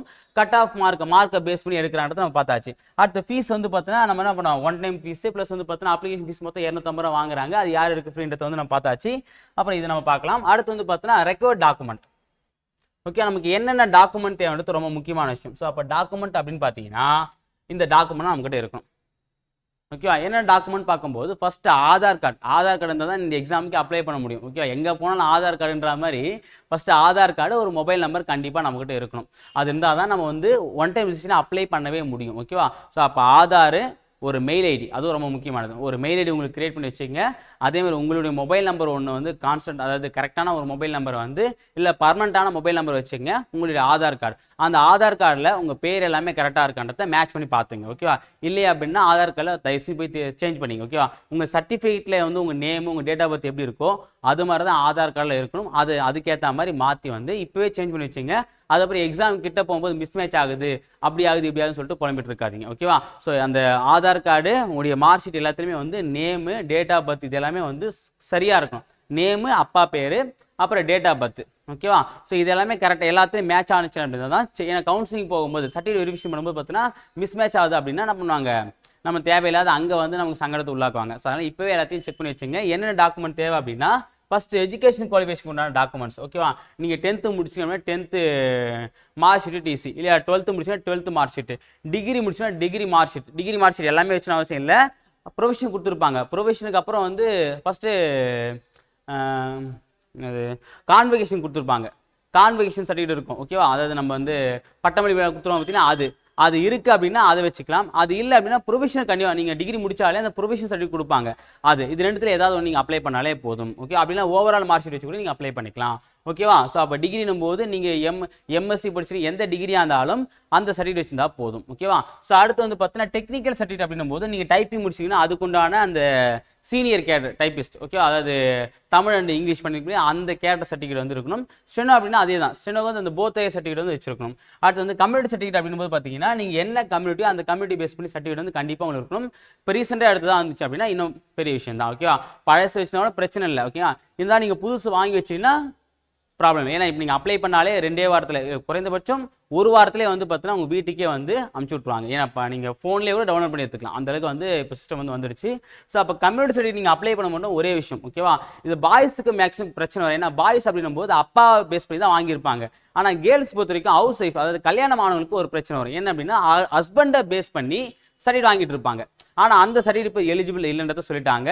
அதாவது நீங்கள் இப்போ ஒரு பெண்ணே வந்து புகுந்த வீட்டுக்கு போனாலும் அப்பாவை பேஸ் பண்ணி அப்பா என்ன கம்யூனிட்டியோ அந்த கம்யூனிட்டி தான் பொண்ணுக்கு வரணும். கணவனை வச்சு அந்த கம்யூனிட்டி வாங்கக்கூடாது. இப்போ கலப்பு திருமணம் பண்ணும்போது இந்த கம்யூனிட்டி சர்டிஃபிகேட் வாங்கிக்கிறாங்க பற்றி அதை தவிர்க்கிறதுக்காக என்ன பண்ணுறாங்க அப்படின்னா இப்போ அப்பா என்ன கம்யூனிட்டியோ அதை பேஸ் பண்ணி தான் நீங்கள் இந்த கம்யூனிட்டி சர்டிஃபிகேட் வாங்கியிருக்கணும் அப்படின்னும் போது அதான் சொல்கிறாங்க. அதாவது இப்போ நிறைய பேர் செக் பண்ணி பாருங்க, ஹவுஸ் ஒய்ஃப்லாம் வந்து செக் பண்ணி பாருங்க. கம்யூனிட்டி சர்டிஃபிகேட்டில் அந்த மகள் அதாவது அப்பா பேர் இருக்கா கணவர் பேர் இருக்கா? சப்போஸ் கணவர் பேர் இருக்குன்னா அப்பா பேருக்கு மாற்றணும்னு சொல்கிறாங்க. அதுதான் செல்லுபடி ஆகுமா? கணவர் பேர் தான் ரிஜெக்ட் பண்ணணும்னு சொல்லிட்டாங்க டிஎன்பிசி. அதனால் அதை மட்டும் கொஞ்சம் பார்த்து வச்சுங்க. அடுத்து பிஎஸ்சி வந்து பார்த்தீங்கன்னா person studied in Tamil medium. Person studied in Tamil medium. இது வந்து பார்த்தா 20% இடஒதுக்கீடு வந்து தராங்க. 20% உள் ஒதுக்கீடு வந்து கொடுக்குறாங்க. ஸோ தமிழ் மீடியம் 1ஆவதுலேருந்து 10ஆவது வரைக்கும் தமிழ் மீடியம் படிச்சிருக்கும். சார் நான் 2ஆவதுலேருந்து படிச்சிருக்கேன், நாட் எலிஜிபிள். நான் 5ஆவதுலேருந்து படிச்சிருக்கேன், நாட் எலிஜிபிள். 1ஆவதுலேருந்து 10ஆவது வரைக்கும் நீங்கள் தமிழ் மீடியம் படிச்சிருந்தீங்க அப்படின்னா இந்த 20% உள் இடஒதுக்கீடுக்கு நீங்கள் எலிஜிபிள். ஓகே? இந்த சர்டிஃபிகேட் வந்து பார்த்தீங்கன்னா நீங்கள் அப்ளை பண்ணி வாங்குற மாதிரி இருக்கும். ஓகேங்களா? ஸோ இந்த சர்டிஃபிகேட் கண்டிப்பாக உங்க கூட வச்சிருக்கணும். அடுத்து வந்து பார்த்தீங்கன்னா ஃபிசிக்கலி சேலஞ்சு பர்சன். ஓகேவா? ஸோ மாற்றுத்திறனாளிக்கான சான்று. சரியா? இதுவுமே நீங்கள் அப்ளை பண்ணி வாங்கி வச்சுக்கணும். நீங்கள் மாற்றுத்திறனாளி இருந்தீங்க அப்படின்னா அந்த சர்டிஃபிகேட் வாங்கி வச்சுக்கணும். இதெல்லாம் வந்து தேவையான சர்டிஃபிகேட். நீங்கள் மாற்றுத்திறனாளியே இல்லை, ஓகேவா? அதே மாதிரி வந்து பார்த்தீங்கன்னா தமிழ் மீடியம் படிக்கல அப்படின்னா மேற்கண்ட இந்த 3 சர்டிஃபிகேட் இருந்தாலே போதும். இதுவும் இல்லைனா மட்டும் தான் டெக்னிக்கல். நீங்கள் டைப்பிங் முடிச்சா அந்த டைப்பிங் சர்டிஃபிகேட். ஓகேவா? தமிழ் மீடியம் படிச்சிங்களா பிஎஸ்சி சர்டிஃபிகேட். ஓகே? ஃபிசிக்கலி சேலஞ்சாக இருக்குன்னா அந்த சர்டிஃபிகேட். இதெல்லாம் சேர்த்து வச்சா போதுமானது. ஓகேவா? ஸோ எல்லா சர்டிஃபிகேட் நீங்கள் வைக்கணும் அவசியம் இல்லை. நீங்கள் என்ன கேட்டகரியில் இருக்கீங்களோ அந்த சர்டிஃபிகேட் அப்ளை பண்ணால் போதும். ஓகேவா? ஸோ அவ்வளோதான். இதான் வந்து நமக்கு தேவையான சர்டிஃபிகேட். ஆதார் கார்டு. இந்த சர்டிஃபிகேட் எல்லாத்தையுமே வந்து நேமு, டேட் ஆஃப் பர்த் எல்லாம் கரெக்டாக இருக்கான்னு செக் பண்ணி பார்த்துங்க. அப்படி இல்லைன்னா சம்மந்தப்பட்ட துறையில் போயிட்டு மாற்றிக்கங்க. ஓகே? ஆதார் கார்டு தப்பாக இருக்குது அப்படின்னா ஆதார் செக்ஷன் போய் மாற்றிங்க. பிஎஸ்சி தப்பாக இருக்குன்னா சம்மந்தப்பட்ட ஸ்கூலில் போயிட்டு மாற்றிட்டு வந்துடுங்க. சரிங்களா? ஸோ ஃபிசிக்கலி சேலஞ்சு பர்சன் அதில் எதனா மாற்றம் இருக்குன்னா உங்கள் சம்மந்தப்பட்ட துறையில் போயிட்டு அதை மாற்றிட்டு வந்துடுங்க. ஓகேவா? ஏன்னா அதெல்லாம் வந்து ரொம்ப முக்கியமானது. கடைசியில் எக்ஸாம் அப்ளை பண்ணும்போது உங்களுக்கு பெரிய பிரச்சனை ஆச்சுன்னா அது வரத்துக்கு 1 மாதம் ஆகும்னு சொல்லுவாங்க. அதுக்குள்ளே எக்ஸாம் டேட்டே முடிஞ்சிடும். அதனால் இந்த டாக்குமெண்ட்லாம் சரியாக இருக்கான்றதை ஒரு செக் பண்ணி பார்த்துங்க. பாஸ்போர்ட் சைஸ் ஃபோட்டோலாம் இப்போ எடுக்க வேணாம், எக்ஸாம் வரும்போது நீங்கள் எடுத்தால் கூட போதும். ஓகேவா? ஏன்னா அதை ரீசெண்டாக எடுத்த பாஸ்போர்ட் சைஸ் சொல்லுவாங்க. ஓகேவா? அடுத்து வந்து பார்த்தீங்கன்னா சேலரி. இப்போ சேலரி டீட்டெயில்ஸ் அப்படின்போது பார்த்தீங்கன்னா இப்போ நீங்கள் இப்போ வேலைக்கு போகிறீங்க. இப்போ நீங்கள் 2024 வந்து நீங்கள் எக்ஸாம் எழுதி வேலைக்கு போகிறீங்கன்னா உங்களுக்கு வந்து சம்பளம் வந்து எவ்வளோ ஒரு 25,000 ரூபாய் வந்து சம்பளம் கொடுப்பாங்க. ஓகேவா? ஸோ 20,000 ரூபாயிலேருந்து 25,000 ரூபாய் வரைக்கும் சம்பளமானது இருக்கும். ஓகேங்களா? ஸோ இது நிறைய பேர் வந்து பார்த்தீங்கன்னா சேலரிலாம் போட்டிருப்பாங்க. ஸோ 25,000 ரூபாய் ஸ்டாண்டர்ட் ஞாபகம் வச்சுங்க. ஓகேவா? அடுத்து வந்து பார்த்தா 10வது ப்ரொமோஷன். ஸோ ப்ரொமோஷன் டீட்டெயில்ஸ் அப்படின்னும் போது பார்த்தீங்க அப்படின்னா என்ன சொல்கிறது, இப்போ ஒரு ஜூனியர் அசிஸ்டண்டாக போகிறாரு அப்படின்னா அவருக்கு அடுத்த ப்ரொமோஷன் என்ன அப்படின்னா அசிஸ்டன்ட். ஓகே, அது ஜூனியர் அசிஸ்டன்ட், அதுக்கப்புறம் வந்து பார்த்தீங்கன்னா அசிஸ்டன்ட் அப்படின்னு சொல்லிட்டு சொல்லுவாங்க. ஓகேவா, அதுக்கப்புறம் வந்து பார்த்தீங்கன்னா சூப்பர்வைசர்னு சொல்லிட்டு ஒரு சில போஸ்ட் இருக்கும். ஒரு சில டிபார்ட்மெண்ட்டில் சூப்பரண்டன்ட் அப்படின்ற ஒரு போஸ்ட் இருக்கும். அந்த சூப்பரண்டன்ட் போஸ்ட்டுக்கு வந்து போவாங்க. அதை கண்காணிப்பாளர் அப்படின்னு சொல்லி சொல்லுவாங்க. இதான் வந்து ஒவ்வொரு இதில் இருக்கக்கூடிய போஸ்டிங். இதே வந்து விஓ இருக்காரு அப்படின்னும் போது எக்ஸாம்பிள் நான் சொல்கிறேன் பாருங்க. ஒருத்தர் வந்து இப்போ விஓ போகிறார். ஓகே, ஒருத்தர் விஓ வந்து போகிறார் அப்படின்னா அடுத்து இவருக்கு என்ன போஸ்ட் கொடுப்பாங்க, எஸ்ஆர்ஐன்னு சொல்லுவாங்க, சீனியர் ரெவென்யூ இன்ஸ்பெக்டர் அப்படின்னு ஒரு போஸ்ட் வந்து கொடுப்பாங்க. இது வந்து ஒரு 4 கூட அதுக்கு மேலே 4 to ஒரு 6 வருஷம் ஆகும். குறைந்தபட்சம் நான் சொல்கிறேன், அதிகபட்சம் வந்து நிறைய வருஷம் கூட ஆகும். 4 to 6 வருஷத்துக்கு அப்புறம் வந்து சீனியர் ரெவென்யூ இன்ஸ்பெக்டர் எஸ்ஆர்ஐ அப்படின்ற ஒரு கேட்டகரிக்கு போவாங்க. சரியா, இந்த எஸ்ஆர்ஐ பீரியட்லேயே வந்து பார்த்தீங்கன்னா ஒரு 2 years என்ன பண்ணுவாங்கன்னா ஆர்ஐ பீரியட், ரெவென்யூ இன்ஸ்பெக்டர் அப்படின்ற ஒரு ஆர்ஐ பீரியடில் வந்து பார்த்தீங்கன்னா 2 வருஷம் வந்து பார்த்தீங்கன்னா ஒரு ட்ரைனிங் பீரியட் மாதிரி கொடுப்பாங்க. அந்த 2 வருஷம் வந்து ஒர்க் பண்ணணும். அதுக்கப்புறம் வந்து பார்த்தீங்கன்னா ஒரு 6 இயர்ஸுக்கு அப்புறம், ஓகே, அது 6 years இருக்கலாம், 4 years இருக்கலாம். அதுக்கப்புறம் வந்து டிடி, டெபுட்டி தாசில்தார் அப்படின்ற கேட்டு வருவாங்க. ஓகேவா, ஸோ அதுக்கப்புறம் தான் பார்த்தீங்கன்னா தாசில்தார்.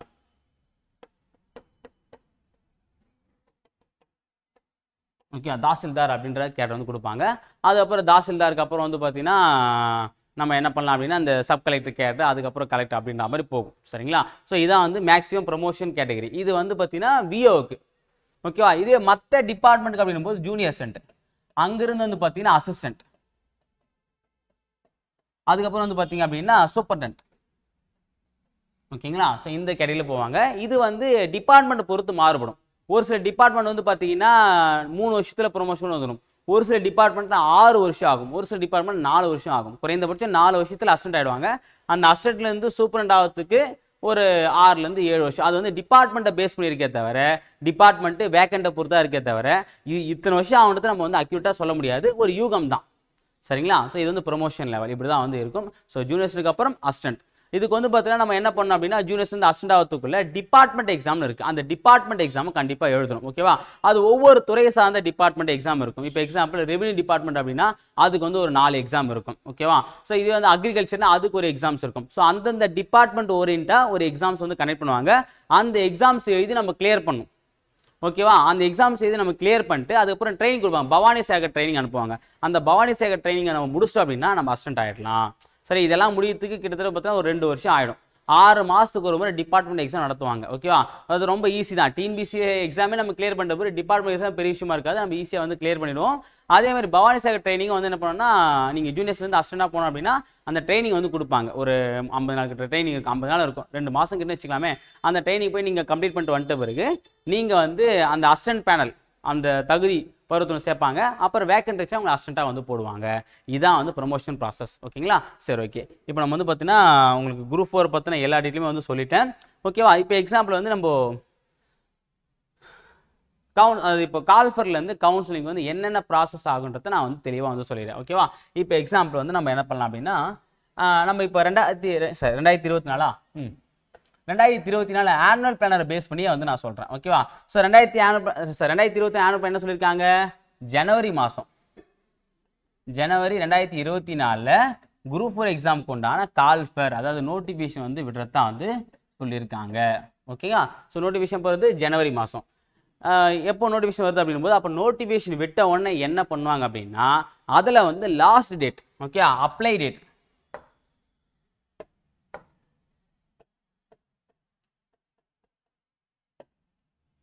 அப்ளை டேட்டும் லாஸ்ட் டேட்டும் வந்து மென்ஷன் பண்ணியிருப்பாங்க.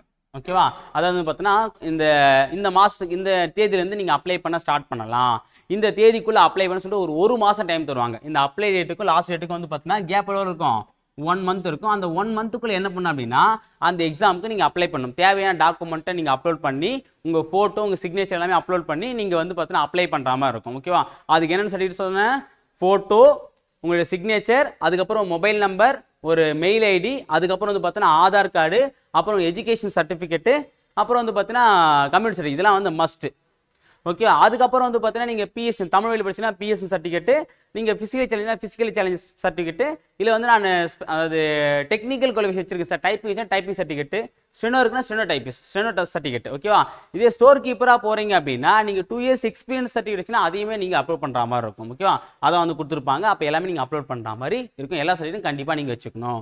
ஓகேவா, ஸோ அப்போ அப்ளை பண்ணுறது என்ன பண்ணுவாங்க, அப்ளைக்கும் லாஸ்ட் டேட்டுக்கும் 1 மந்த் டைம், அந்த 1 மந்த்துக்குள்ளே நீங்கள் அப்ளை பண்ணுற மாதிரி இருக்கும். ஸோ அப்ளை பண்ணதுக்கு அப்புறம் என்ன பண்ணுவாங்க அப்படின்னா டிஎன்பிசி வந்து இப்போ வந்து என்ன சொல்லியிருக்காங்க, ஜூன் மந்த் வந்து எக்ஸாம் நடக்கும்னு இருக்காங்க. ஜூன் 2024 எக்ஸாம் கனெக்ட் பண்ணதான் வந்து சொல்லியிருக்காங்க. அப்போ ஜூன் மாதம் அப்படின்னு பார்த்தீங்க அப்படின்னா என்ன சொன்னாங்க, அப்போ ஜூனில் எக்ஸாம் நடக்குது அப்படின்னா அப்போ ஜூனுக்கு வந்து ஒரு 2 வாரத்துக்கு முன்னாடியே ஹால் டிக்கெட்டை வந்து கொடுத்துருவாங்க. ஓகே, நமக்கு வந்து பார்த்தா நம்முடைய ஃபோட்டோ போட்டு ஹால் டிக்கெட் வந்துடும். அந்த ஹால் டிக்கெட்டில் எந்த எக்ஸாம் சென்டர்ன்றது கொடுத்துருவாங்க. அந்த எக்ஸாம் சென்டருடைய அட்ரஸ், ஃபோன் நம்பர் எல்லாமே இருக்கும். நம்ம அதை பேஸ் பண்ண பண்ணலாம். அதிலே வந்து அந்த ஹால் டிக்கெட்லேயே வந்து தெளிவாக இருக்கும், எப்போ நம்ம எக்ஸாம் ஹாலுக்குள்ளே வரணும், எக்ஸாம் சென்டருக்குள்ளே எப்போ வரணும், எக்ஸாம் எவ்வளோ நேரம் நடக்கும், எப்போ வந்து அவுட்டிங் டைம், இன்னிங் டைம் எல்லாமே வந்து ரிப்போர்ட்டிங் டைம்லேருந்து முதற்கொண்டு எல்லாமே கொடுத்துருப்பாங்க. அந்த ஹால் டிக்கெட் பேஸ் பண்ணி நம்ம எக்ஸாம் வந்து எழுதிட்டு வந்துடலாம். ஓகேவா? ஸோ எழுதிட்டு வந்ததுக்கப்புறம் இப்போ எக்ஸாம்பிள் ஜூன் 24 வச்சுக்கலாம். நம்ம 2024 ஜூன் 24 வச்சுக்கலாம். ஸோ ஜூன் 24 எக்ஸாம்ப்பா. ஓகே, ஜூன் 24 எக்ஸாம் அப்படின்னும் போது ஒரு 3 நாள் கழிச்சு, ஓகேவா, 24, 25, 26, 27, அப்போ ஜூன் 27 என்ன பண்ணாங்க அப்படின்னா டென்டேட்டிவ் ஆன்சர் கீ விடுவாங்க. ஓகே, டிஎன்பிசி என்ன பண்ணுவாங்க, டென்டேட்டிவ் ஆன்சர் கீ விடுவாங்க. அந்த 200 கொஸ்டின் ஆன்சர் கீ. ஆனால் இது என்ன, தற்காலிகமான ஆன்சர் கீன்னு சொல்லுவாங்க. ஓகேவா, அது வந்து ஃபைனல் ஆன்சர் கிடையாது, தற்காலிகமாக ஒரு ஆன்சர் கீ விடுவாங்க. அதை பேஸ் பண்ணி நம்ம வந்து எவ்வளோ கொஸ்டின் கரெக்டாக போட்டுக்கின்றத செக் பண்ணி வச்சுக்கலாம். ஓகேவா, அதுக்கப்புறம் வந்து பார்த்தோன்னா ஒரு 4 மந்த்ஸ்க்கு அப்புறம், ஓகே, ஒரு 4 to 5 மந்த்ஸ் டைம் எடுத்துப்பாங்க. கண்டிப்பாக வந்து பார்த்தோன்னா அதுக்கு முன்னாடி வராது. ஒரு 4 to 5 மந்த்துக்கு அப்புறம் தான் இந்த எக்ஸாமுக்கு உண்டான ரிசல்ட்டை வந்து கொடுப்பாங்க. இப்போ நம்ம எக்ஸாம்பிள் ஜூன் மாதம் எடுத்துக்கலாமே. ஜூன் அப்படின்னா July, August, September, October. So அப்போ அக்டோபர் மாதம் வருது. அக்டோபர் 24 வந்து பார்த்தீங்கன்னா என்ன பண்ணுவாங்க, அதாவது ரிசல்ட்டை வந்து கொடுத்துருவாங்க. அப்போ ரிசல்ட் அப்படின்னா அந்த ரிசல்ட்டில் வந்து உங்கள் நம்பரை போட்டு பார்க்கும்போது நீங்கள் வந்து என்ன ரேங்க்ல இருக்கீங்கிறது மட்டும் இருக்கும்.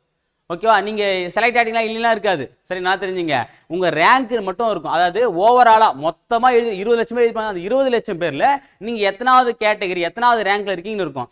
அதே மாதிரி கம்யூனிட்டி வைஸாக எத்தனாவது ரேங்க் இருக்கீங்கன்னு இருக்கும். இல்லை நீங்கள் டெக்னிக்கல் குவாலிஃபிகேஷன் டைப்பிங் முடிச்சிங்கன்னா டைப்பிங்கில் நீங்கள் எத்தனாவதாக இருக்கீங்கிறது இருக்கும். ஓகேவா, ஸோ அந்த ரேங்க் லிஸ்ட் மட்டும் விட்டுருப்பாங்க. அதில் உங்கள் நம்பர் மட்டும் தான் போட முடியும். எல்லாருடைய ரேங்க் லிஸ்ட்டும் மொத்தம் இருக்காது. ஓகே, நீங்கள் உங்கள் நம்பரை போட்டால் நீங்கள் எத்தனாவது இடத்தை தெரிஞ்சுக்கலாம். ஓவராலாக நான் வந்து 1 லட்சத்தில் இருக்கேன், எம்பிசியில் வந்து பார்த்தோன்னா நான் வந்து ஒரு 30,000 இருக்கேன், டைப்பிங்கில் வந்து பார்த்தோன்னா வந்து ஒரு 1000 இருக்கேன், ஸ்டெனோவில் வந்து பார்த்தோன்னா ஒரு 80,000, 90,000 இருக்கேன் அப்படின்றத சொல்லும். ஓகே, ஸோ அதை வச்சு நம்ம இருக்கக்கூடிய வேகன்சியை வச்சு நம்ம சொல்லிக்கலாம். ஸோ அப்போ வந்து பார்த்தோன்னா இந்த ரிசல்ட் விட்டவொடனே என்ன பண்ணுவாங்கன்னா கவுன்சிலிங்க்கு வந்து கூப்பிடுவாங்க. ஓகேவா, ஒரு 1 மந்த்துக்கு அப்புறம் அல்லது 2 மந்த்துக்கு அப்புறம். ஓகேவா, நவம்பர், சரிங்களா. ஸோ நவம்பர் 24 வந்து பார்த்தீங்கன்னா கவுன்சிலிங் வந்து கூப்பிடுவாங்க. அப்போ கவுன்சிலிங் கூடும்போது டிஸ்ட்ரிபியூஷன் ஆஃப் வேகன்சின்னு ஒன்று விடுவாங்க. அதாவது இப்போ எக்ஸாம்பிள் வந்து இந்த குரூப் 4ல வந்து வேகன்சி வந்து ஒரு 10,000 வேகன்சி விட்டுருக்கான்னு வச்சுக்கலாமே. யோசிக்கிறது நம்ம பெருசாக யோசிப்போம். ஓகேவா, ஸோ 10,000 வேகன்சி வந்து டிஎன்பிசி விட்டுருக்காங்க அப்படின்னா அந்த 10,000 வேகன்சி என்னென்ன டிபார்ட்மெண்ட்ல இருக்கு, எந்தெந்த ஊர்ல இருக்குன்றது சொல்றதுக்கு டிஸ்ட்ரிபியூஷன் ஆஃப் வேகன்சி அப்படின்றது ஒன்று விடுவாங்க. ஓகேவா, அந்த வேகன்சியை பார்த்து தான் நம்ம ஊர்ல வந்து நமக்கு வேகன்ட் இருக்கா இல்லையா, நம்ம ஊருக்கு பக்கத்து ஊர்ல இருக்கா இல்லைன்னு நம்ம பார்த்து முடியும். பார்த்துன பிறகு நம்ம என்ன பண்ணுவோம், நவம்பர்ல நமக்கு கவுன்சிலிங் உண்டான சிவி மெமோன்னு சொல்லுவாங்க. ஓகேவா, ஸோ அதுக்கு முன்னாடி ரிசல்ட் வந்துட்ட உடனே இன்னொரு விஷயம் இருக்கு, சர்டிபிகேட் அப்லோட். அதாவது அங்கீகரிக்கப்பட்ட அரசு இ சேவை மையங்கள்ல நீங்க போயிட்டு உங்களுடைய சர்டிபிகேட் எல்லாமே அப்லோட் பண்ணிட்டு வரணும். அப்லோட் பண்ணிட்டு பிறகு அந்த வெரிஃபிகேஷன் பண்ணிட்டு அவங்க சிவிக்கு வந்து நேராக கூடுவாங்க கவுன்சிலிங்க்கு. அப்போ கவுன்சிலிங் போறீங்க அப்படின்னா கவுன்சிலிங் ஹால் போகிறதுக்கு முன்னாடி ஒரு வாட்டி உங்களுக்கு சர்டிஃபிகேட் வெரிஃபை பண்ணுறாங்க. வெரிஃபை பண்ணிட்டு என்ன பண்ணுவாங்க, கவுன்சிலிங் ஹாலுக்குள்ளே அனுப்புவாங்க. இப்போ நீங்கள் நவம்பர் மந்த் கவுன்சிலிங் போகிறீங்க அப்படின்னா அந்த கவுன்சிலிங் ஹாலுக்குள்ளே வந்து அந்த டிஸ்ட்ரிபியூஷன் வேகன்சி ஃபுல்லாக ஸ்க்ரீன் போயிட்டு இருக்கும். அந்த ஸ்க்ரீனில் வந்து பார்த்தீங்கன்னா என்னென்ன வேகன்ட் இருக்குது அப்படியே அது பார்த்து ஒரு 5 செகண்ட் இருக்கும் ஒவ்வொன்றுமே. ஓகே, இப்போ திருவண்ணாமலை, இப்போ திருவண்ணாமலை ரெவென்யூ டிபார்ட்மெண்ட் இப்போ வந்து பார்த்தீங்கன்னா ஜென்ரலில் ஒரு 10 வேகன்ட் இருக்குது. அப்புறம் வந்து பார்த்தீங்கன்னா ஜென்ரல் எஸ்சியில் வந்து பார்த்தீங்கன்னா 4 வேகன்ட் இருக்குது. அப்புறம் வந்து பார்த்தீங்கன்னா எஸ்சி விமனில் 2 வேகன்ட் இருக்குது. அப்புறம் வந்து பார்த்தீங்கன்னா எம்பிசியில் வந்து பார்த்தீங்கன்னா 3 வேகன்ட் இருக்குது. அந்த மாதிரி வந்து பார்த்தீங்கன்னா அது ஒரு காலம் மாதிரி போட்டு போயிட்டே இருக்கும். அது பாட்டுன்னு அதை நம்ம குறிச்சு வச்சுக்கணும். நம்ம வீட்டிலே குறிச்சு வந்துடலாம். டெய்லி வந்து ஈவினிங் ஆனால் அந்த கவுன்சிலிங் முடிஞ்ச அப்புறம் விடுவாங்க. ஓகேவா, ஸோ அதை குறிச்சு வச்சு நம்ம வந்து என்ன பண்ணோம், நம்ம என்ன வேக்கன்ட் வேணுமோ அதை நம்ம சூஸ் பண்ணிடணும். ஓகேவா, ஸோ அப்போ நம்ம சூஸ் பண்ணிட்டோம் அப்படின்னா என்ன பண்ணுவாங்க, டிஎன்பிசி வந்து இப்போ ஒவ்வொரு கவுன்சிலிங் நடத்துவாங்க. ஓகே, டைப்பிஸ்ட்டுக்கு தனியாக நடத்துவாங்க. ஓகே, ஜூனியர் ஸ்டூடெண்ட்டுக்கும் விஓவுக்கும் வந்து தனியாக நடத்துவாங்க. டைப்பிஸ்ட் அப்புறம் வந்து ஸ்டெனோ டைப்பிஸ்ட் நடத்துவாங்க. இது 3 தனித்தனியாக நடத்துவாங்க. ஃபஸ்ட்டு ஜூனியர் ஸ்டூடெண்ட்டும் விஓ முடிஞ்சிடும். அதுக்கப்புறம் டைப்பிஸ்ட் நடத்துவாங்க. அதுக்கப்புறம் ஸ்டெனோ டைப்பிஸ்ட். இது 3த்துக்குமே அடுத்தடுத்த கேப் போட்டு நடத்துவாங்க. இது 3மே வந்து முடிஞ்சிட்ட பிறகு என்ன பண்ணுவாங்க அப்படின்னா இப்போ வந்து எக்ஸாம்பிள் நீங்கள் வந்து விஓ போஸ்ட் எடுத்துட்டீங்க.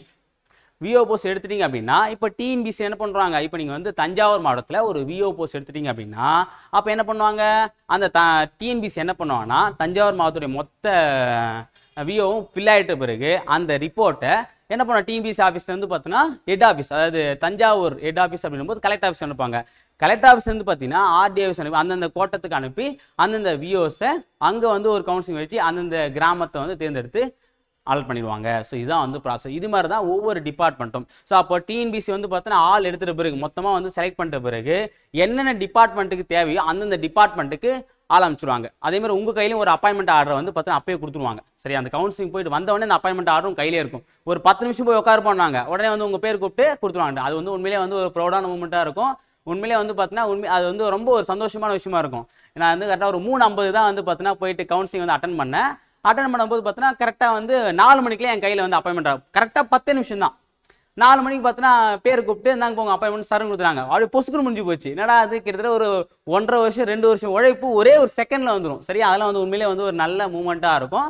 ஸோ அப்புறம் அந்த நம்ம லிஸ்ட் வாங்கி போயிட்டு ஹெட் ஆஃபீஸில் கொடுத்து ஹெட் ஆஃபீஸ்லேருந்து நமக்கு லெட்டர் அனுப்புவாங்க. அதுக்கப்புறம் நம்ம போயிட்டு ஜாயினிங் டேட் கொடுப்பாங்க. அந்த ஜாயின் டேட்டில் நம்ம ஜாயின் பண்ணிட்டு ஒர்க்கில் வந்து பார்த்தீங்கன்னா ஜாயின் பண்ணிங்க. சரியா, உண்மையிலேயே எது வந்து பார்த்தீங்கன்னா நம்ம வந்து இப்போ வந்து டிசம்பர் மந்த் இதெல்லாம் முடியறதுக்கு டிசம்பர் மந்த் ஆகிடும். சரியா, அப்போ வந்து ஜனவரி மாதம் ஆரம்பிச்சது எப்போ முடியும், டிசம்பரில் வந்து முடியும். சரியா, இப்போ டிசம்பர்னா அடுத்த டிசம்பரில் இந்த நாள் வந்து உங்கள் கையில் இப்போ டிசம்பர் 22 23 அன்னைக்கு. ஸோ இன்றைக்கி வந்து பார்த்தீங்கன்னா நம்ம பேசுகிறோம்னா அடுத்த டிசம்பர் மாதம் வரும்போது இந்த ப்ராசஸ் வந்து என்ன நடந்திருக்குன்றதை நம்ம பார்ப்போம். சரியா, நம்ம வந்து ஒரு ஐடியா போட்டிருக்கோம், இதில் என்ன விஷயம் நடக்குன்றதை நம்ம வந்து தெளிவாக பார்க்கலாம். சரிங்களா, ஸோ அவ்வளோதான். ஸோ இதான் வந்து பார்த்தீங்கன்னா கவுன்சிலிங்லேருந்து கால்ஃபர்லேருந்து கவுன்சிலிங் வரைக்கும் என்னென்ன ப்ராசஸ் நடக்குறது நான் ஓரலாம். இன்னும் நிறைய விஷயம் இருக்கும். இந்த அளவுக்கு தெரிஞ்சினா போதும். ரொம்ப டீப்பாலாம் தெரிஞ்சினா அப்படின்னா படிக்க மாட்டீங்க. ஐயோ இவ்வளோ தூரம் இருக்கா, இதெல்லாம் எப்போ நடக்குன்ற மாதிரி ஒரு பயம் வந்துடும். அதனால இப்போதைக்கு உங்களுக்கு விஷயம் அது இதோட நிறுத்திடும். இதுக்கப்புறம் நீங்கள் யோசிக்கக்கூடாது. இதுக்கப்புறம் எப்போ யோசிக்கலாம், இங்கே வந்துட்டு பிறகு இதை பற்றி யோசிக்கணும், இங்கே வந்துட்டு பிறகு இதை பற்றி யோசிக்கணும், இங்கே வந்துட்டு பிறகு இதை பற்றி யோசிக்கணும். ஓகேவா, நான் வந்து ஒரு ஃப்ளோசார்ட் சொல்லியிருக்கேன். இப்போதைக்கு ஜூன் டார்கெட், ஜூன் மந்த். அப்போ ஜூன் மந்த்னா 6 மாதம் இருக்குது. இந்த 6 மாதத்தை எப்படி செலவிட்டு நம்ம வந்து எக்ஸாமை கிளியர் பண்ண போகிறத பற்றி மட்டும் யோசிங்க. ஓகேங்களா, ஸோ இதை ஃபாலோ பண்ணி நம்ம ஸ்டடி பிளானும் போட போகிறோம். அதையும் நீங்கள் ஃபாலோ பண்ணி படிச்சுக்கலாம். சரிங்களா, சரி ஓகே ஃப்ரெண்ட்ஸ், இந்த வீடியோ பதிவில் குரூப் 4 எக்ஸாம் பற்றின எனக்கு தெரிஞ்ச தகவலை வந்து நான் சொல்லியிருக்கேன். இது ஃபுல்லு நம்ம சொல்ல முடியாது. எனக்கு தெரிஞ்ச A to Z தகவலை வந்து நான் உங்களுக்கு சொல்லியிருக்கேன். கண்டிப்பாக அது உங்களுக்கு பலனளிச்சா இருக்கும். அடுத்த வீடியோ பதிவில் வேறொரு முக்கிய தகவலை நான் உங்களுக்கு சந்திக்கிறேன். அதுவரை உங்களிடமிருந்து விடைபெறுவது அருள் அகாடமி. தேங்க்யூ.